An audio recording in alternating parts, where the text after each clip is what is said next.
Guys, இந்த 2025 செப்டம்பர்ல அடுத்தடுத்து release ஆக போற pan India films and pan world films என்னன்னு இந்த வீடியோல பார்க்கலாம். அதுக்கு முன்னாடி இந்த மாதிரி சினிமா கண்டென்ட்க்கு நம்ம சேனலை சப்ஸ்கிரைப் பண்ணிக்கோங்க.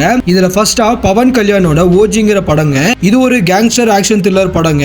தமன் மியூசிக்ல செப்டம்பர் 25 பேன் இந்தியாவா ரிலீஸ் ஆகுது. அடுத்ததா செப்டம்பர் 19ஆம் தேதி விஜய் ஆண்டனியோட 25வது படமான சக்தி திருமங்கங்கிற படம். இது ஒரு ஆக்ஷன் த்ரில்லர் படங்க.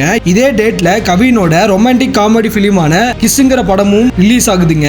அடுத்ததா தெலுங்கு படமான செப்டம்பர் 12ஆம் தேதி பேன் இந்தியாவா தேஜாவோட ஃபேண்டசி ஆக்ஷன் படமான மிராய்ங்கிற படமும் ரிலீஸ் ஆகுது. அடுத்ததா செப்டம்பர் 5ஆம் தேதி ரிலீஸ் ஆக போற படங்கள்ல அனுஷ்காவோட காத்திங்கிற ஒரு ஆக்ஷன் கிரைம் படமும் டைகர் ஷெராஃபோட பாகி 4ங்கிற இந்த ரெண்டு படங்களும் பேன் இந்தியாவை ரிலீஸ் பண்ண பிளான் பண்ணிருக்காங்க. இதே டேட்ல பேன் வேர்ல்டா தி கான்ஜூரிங்கிற இங்கிலீஷ் படமும் வருதுங்க. தமிழ்ல சிவகார்த்திகேயனோட ஆக்ஷன் த்ரில்லர் படமான மதராசிங்கிற படமும் பேன் இந்தியாவா ரிலீஸ் ஆகுது. இந்த படங்கள்ல எந்த படத்தை தியேட்டர்ல போய் பாப்பீங்க? நான் ஏதாவது மிஸ் பண்ணியிருந்தா அந்த படத்தை மறக்காம கமெண்ட்ல சொல்லுங்க.